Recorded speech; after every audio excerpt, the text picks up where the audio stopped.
Hello guys! Welcome to ERCL TV. Today we will discuss MS Excel tutorial for beginners.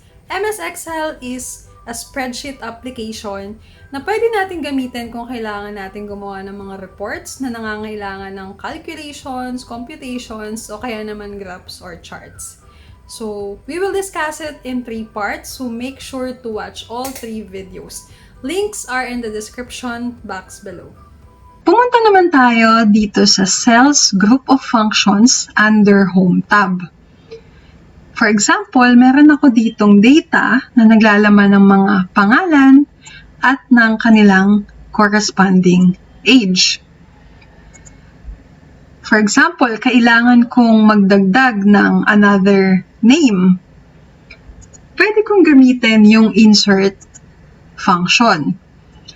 Pag kilik ko yan, insert button, may options siya kung gusto mo lang mag-insert ng isang cell, mag-insert ng isang buong row, or ng isang buong column, o kaya naman ng isang buong sheet or worksheet. So for my purpose, gusto kong mag-insert ng isang buong sheet rows. For example, idadagdag ko si Jose, na may age na 17 years old. So, ginamit ko yung insert function na nandito sa Cell Group of Functions under Home tab. Pwede ko din namang gamitin yung insert functions by using right-click button of my mouse. So, kung makita nyo, may option siya na insert. Ganun din, tatanungin ka niya kung saan mo gustong mapunta yung mga cells na nasa ilalim. Gusto mo ba silang ibaba? Gusto mo ba silang dalhin sa right side? Gusto mo bang mag-insert ng entire row, kagaya ng ginawa ko kanina, o ng entire column? For example naman, ay nagkamali ng lagay yung aking data. So, nawala yung aking column header dito sa column B, kaya umangat yung mga numbers o yung kanilang age. So, ang gagawin ko para magpantay siya, mag-insert ako ng cell. Tapos, pipiliin ko yung shift cells down. Ibig sabihin, ibababa niya yung mga affected cells. Kiklik ko lang yung OK. So, bumaba na siya. Katapat na siya ng mga pangalan ngayon. Lalagyan ko na lang siya ng column header or column label. Kung gusto ko naman magdagdag ng isa pang variable, for example, dahil first name lang yung nandito sa column A, maglalagay ako ng last name. So, ang gagawin ko lang, mag-i-insert ako ng column or gagamitin ko itong insert sheet columns. So, nag-insert siya dito sa column B. At napunta na sa column C yung kaninang laman ng column B. Gagawa ko ngayon ng header at ilalagay ko yung mga last name nitong mga pangalan na nandito sa column A. So, Juan de la Cruz, Jose Manalo, Simon Cruz, Pedro Reyes, Ana Marquez, Ella Santos. Ngayon, punta naman tayo dito sa delete functions. Kagaya ng insert, meron siyang delete cells, delete sheet rows, delete sheet columns, at delete sheet. Yung delete cells, for example, meron lang akong isang cell na gustong i-delete. In this case, kunwari sumobra yung last name ko, at gusto kong i-delete yung De La Cruz para magtapat-tapat yung mga tamang o tugmang pangalan. So, ipupunta ko lang yung cursor ko o gagamitin kong active cell yung gusto kong i-delete na cell. So, in this case, De La Cruz. Pupunta ako dito sa ribbon at ikiklik ko yung delete cells. Tatanungin uli ako ni Excel kung saan mo gustong mapunta yung mga affected cells sa baba.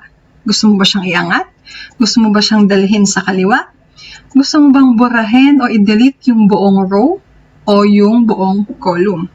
So for my case, pipiliin ko yung Shift Cells Up. Ibig sabihin, pag dinelete ko yung cell containing De La Cruz, itataas niya lang yung mga cells or laman ng cells na nasa ilalim. So click OK. So kung makikita nyo, nagtapat-tapat na yung mga gusto kong pagtapatin na first name and last name. Kung gusto ko namang burahin yung isang buong row, for example, hindi ko naman kailangan si Jose Cruz. So, ang gagawin ko lang, ilalagay ko lang yung aking cursor or gagamitin kong active cell yung Jose, pwedeng Jose Cruz, o yung buong row na may content, and then, i-click ko lang yung delete sheet row. Again, pwede din gamitin yung right-click button ng inyong mouse. And then, select yung delete. Tatanungin ka niya kung shift cells left, shift cells up, delete the entire row, or delete the entire column. Pwede ding mag-insert or mag-delete ng multiple cells at a time or multiple rows or columns at a time. For example, gusto kong mag-insert ng dalawang row, magha-highlight ako ng mga cells na pasok sa dalawang row. Tapos, saka ko gagamitin yung insert button. Specifically, yung insert sheet rows. Nag-insert siya ng dalawang rows dahil dalawa yung naka-highlight kanina. Kung gusto ko namang mag-delete ng dalawang rows, i-highlight ko lang din yung dalawang rows. Then sa delete sheet rows.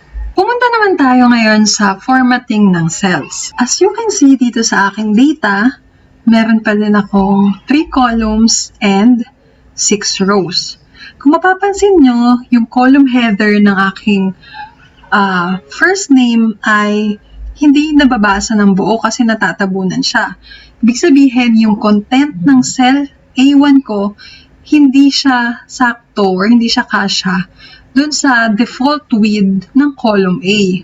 So, kung gusto ko na mabasa ng buo yung aking column label, pwede kong i-adjust yung width ng aking column. Dito sa Cells, Group of Functions under Home tab, meron cell format na function. So, pag kinlik yan, pwede nyo i-format or i-adjust yung row height, yung column width, pwede nyo din naman gamitin yung auto-fit, row height, and auto-fit column width. Ibig sabihin, i-adjust ni Excel yung width ng column or yung height ng row depende dun sa laman or sa content ng cell. So, for my case, gusto kong i-adjust ni Excel yung column width para mabasa ng buo yung column header ko, which is first name. So, yun na yung active cell ko, A1. I-click ko lang yung auto-fit column width. As you can see, i-adjust na ni Excel yung column width, kaya mababasa na ng buo yung first name. Same with last name. So, ipo-format ko siya. Click ko lang tong auto-fit column width. So, basa na din siya ng buo. Pwede nyo naman din na gamitin yung row height or column width. Dito, magta-type lang kayo sa inyong keyboard ng desired row height nyo o kaya naman ng desired column width nyo. Pero para mas madali, pwede nyo din gamitin yung inyong mouse. Pag dinala nyo yung cursor in between column A and column B, dito sa linya na to, kung mapapansin nyo, nagkakaroon ng cursor na may arrow papunta sa right at arrow papunta sa left. Ibig sabihin, pwede nyo i-adjust yung column width papunta sa right para humaba or ibalik papunta sa left. Depende sa inyong desired column width. Pwede ko din yung gawin sa aking row. Kapag dinala ko yung cursor in between row 1 and row 2, may arrow na lalabas. Pwede kong i-adjust, habaan yung aking row height, kaya iksian. Pwede ko din gawin yan using 2 or 3 columns at a time. For example, gusto kong i-adjust yung column width ng aking data na sa column A, B, and C at the same time. So, i-highlight ko lang sila and then saka ko i-adjust yung column width using my mouse. Kung mapapansin nyo, nagpantay-pantay yung column width ng columns A, B, and C. Pwede ko din gawin sa row. I-highlight ko lang yung mga rows na meron akong data and then pwede kong i-adjust yung row height. So at the same time, na-i-format or na-i-adjust ko yung height ng aking mga active rows o yung mga rows ko na may data. Other functions dito sa format ay yung visibility. Pwede akong mag-hide ng rows, ng column, or ng buong sheet. O kaya naman mag-unhide ng rows or ng column. Kung mapapansin nyo, naka-disabled pa yung unhide sheet kasi wala pa tayong naka-hide na sheet. So for example, ayokong ipakita si Juan Manalo. So, kiklik ko lang siya and then gagamitin ko yung hide row. Ibig sabihin, i-hide niya yung buong row. Row 2 containing Juan Manalo.